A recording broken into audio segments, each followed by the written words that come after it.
Hi, అంతా బాగున్నారా? Okay, ఈరోజు శనివారం,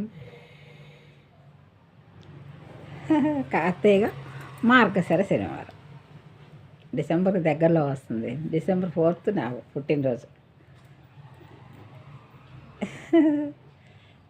అయితే ఇప్పుడు ఎందుకు వీడియో చేస్తున్నాను అంటే కొన్ని జ్ఞాన సూత్రాలు, నీతి సూత్రాలు చెప్పుకుందామని. మనం మాట్లాడుకుందాం, తప్పేం. నాకు వేరే సపరేట్గా ఎవరు ఫ్రెండ్స్ ఏమి ఉండరు. నాకు అసలు ఎవరు ఫ్రెండ్స్ ఉండరు. ఇదిగో ఆ అంకులు, నేను, ఇక అంకుల్ పడుకొని ఉంటారు. అంకుల్ పడుకొని ఉంటారు. నేను ఎప్పుడన్నా అప్పుడప్పుడు ఇట్లా వీడియోలు చేస్తుంటాను.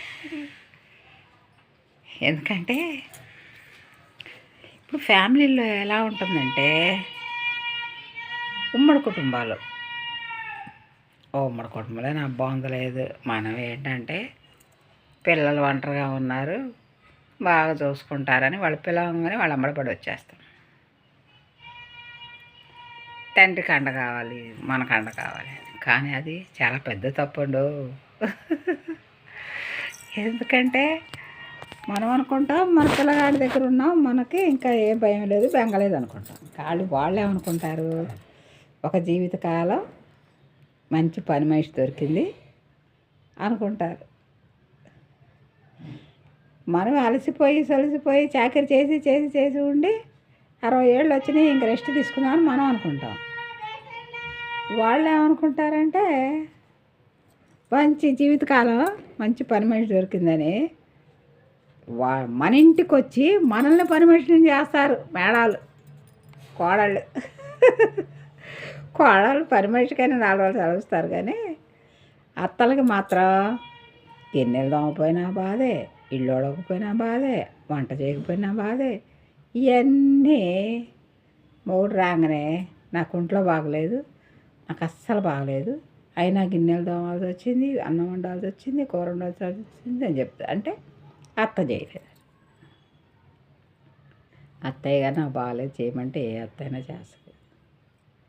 అన్నీ చేసినా కూడా చేయలేదని చెప్తుంటారు వాళ్ళు. వీళ్ళు పిల్లలకు పెడితే అన్నం తింటారు. మొగుడు వచ్చాక ఏం చెప్తారంటే, నేను ఏం తినలేదు, మీరు వచ్చేదాకా మంచినీళ్ళు కూడా తాగలేదని చెప్తారు. అంతా ఉట్టిదే, నాటకం. మనం కోడళ్ళ వెళ్ళే కానీ ఒకప్పుడు, కానీ మనం అలా చేయలేదు కదా. కాబట్టి మనం ఇప్పుడు అందరికీ దేవుడు మేలు చేసి అందరికీ ఉద్యోగాలే ఉంటున్నాయి. కాబట్టి ఉద్యోగం రీత్యా పెళ్ళిళ్ళు చేసి కోడల్ని మన ఇంటికి తెచ్చుకున్న అబ్బాయిని వాళ్ళ ఇంటికి పంపించమనే ఉద్దేశం పెట్టుకొని మనం ఎట్టి పరిస్థితిలో వాళ్ళు వెళ్ళకూడదు. పండక్కో పబ్బానికో పిలిచినా కూడా మనకి బుచ్చులుగా ఉంటే వెళ్ళటం, చూడటం, 1 పూట 2 పూటలు ఉండటం, ఇంటికి రావటం. అంతేగాని 4 రోజులు 3 రోజులు ఉండాలని వెళ్ళకూడదు. వెళ్తే అక్కడ అయి సర్దలేదు, ఈ సర్దలేదు, కిచెన్ సర్దలేదు అనే జాసే ఉంటుంది. కానీ అత్తయ్య గారు వచ్చింది మంచిగా చూసుకుందాం అన్న జాస అస్సలు ఉండదు. ఎందుకంటే దాని దృష్టిలో అత్త ఎప్పుడు పని మనిషి. ఎందుకంటే కొడుకుని కని పెంచి పెద్ద చేసింది కదా. అందుకని దీనికి మనం పని మనుషులం అవుతాం. కాబట్టి మనం ఏం చేయాలంటే మన పెద్దరికం కాపాడుకోవాలి, మనం సంతోషంగా ఉండాలి. మన బిడ్డ సంతోషంగా ఉండాలంటే మనం ఎట్టి పరిస్థితుల్లో వాళ్ళ దగ్గరికి వెళ్ళి ఇరుక్కోకూడదు. వాళ్ళ దగ్గరికి ఇరుక్కుంటే మన పిల్లడు ఇబ్బంది పడతాడు. మన పిల్లడిని ప్రశాంతంగా ఉంచాలంటే మనం ఎట్టి పరిస్థితుల్లో వాళ్ళ దగ్గరికి వెళ్ళకూడదు. వాళ్ళ ఫ్యామిలీ వాళ్ళు, వాళ్ళ ఆలోచనలు వాళ్ళు, కనీసం మనమని చదువుకున్నవాని కూడా అడగకూడదు. మనం నీకెందుకు అంటారు, చదువుకోండి అనకూడదు, చదివించండి అనకూడదు. మనం ఒక రాతి స్తంభంలాగా బిహేవ్ చేయాలి. అప్పుడు రాతి స్తంభాన్ని లాగున్నా కూడా దాన్ని అటు వస్తే ఇటు వస్తే గుద్దుతుంటారు. రాతి స్తంభం ఇదెంత బలంగా ఉంది చూద్దామని. కాబట్టి మనం పెద్దవాళ్ళం ఎప్పుడైనా మనకు సొంత ఇల్లు ఉంటుంది కదా. మన చిన్నప్పటి నుంచి కష్టపడి మన ఇల్లు వాగిలో ఏదో ఒకటి కట్టుకొని ఉంటాం. ఒకళ్ళు కట్టుకోలేకపోయినా రెంట్కున్నా ఈ రోజుల్లో చంద్రబాబు గారు లాంటి వాళ్ళు పెన్షన్లు ఇస్తున్నారు. దాంట్లోనే రూపాయి తిని రూపాయి అద్దె కట్టుకోవడం. లేకపోతే ఉన్న దాంట్లోనే జాగ్రత్త చేసుకొని భార్యాభర్తలు ఇద్దరుగా మిగిలిపోయినప్పుడు వాళ్ళిద్దరు రాలిపోయిన దాకా వాళ్ళ ఊర్లోనే ఉండండి. అస్సలటి పరిస్థితుల్లో కొడుకు కోడళ్ళ దగ్గరికి వెళ్ళమాకండి. పెద్ద హాస్పిటల్స్లో చూపిస్తారు, నయం చేస్తారు జబ్బులని అనుకోకండి. భగవంతుడు నయం చేయాలి ఇది చేసి. మన కర్మ ఉంటే ఎన్ని హాస్పిటల్ తిరిగినా మంచంలోనే ఉంటాం, కానీ మనం కోలుకోలేము, మళ్ళీ బతకం. ఇంకా బతికి మాత్రం ఏం ఉపయోగం? పెళ్ళిళ్ళు పేరంటారు, మన బాధ్యతలన్నీ అయిపోయినప్పుడు 50 ఏళ్ళకైనా చచ్చిపోవచ్చు, 60 ఏళ్ళకైనా చచ్చిపోవచ్చు. బ్రతుకుడు గురించి ఇంకా ఎక్కువ రోజులు బతికి ఇంకా మనం ఉద్ధరించి వచ్చేది ఏం లేదు. ఈ రకరకాలుగా మారుతున్న రాజకీయాల్లో ఆ రాజకీయాల గురించి కూడా ఆలోచన వస్తుంది మనకి. ఈ మారుతున్న రాజకీయాలు ఏంటంటే, అప్పుడు ఆయన గారు ఉన్నాడు, జగన్ గారు, వీళ్ళకి పట్టా కాగితాలు జిరాక్స్లు మిగిస్తాం, పట్టాలు మా దగ్గర ఉంటాయి అని కొన్ని లోచుకులు పెట్టాడు కదా.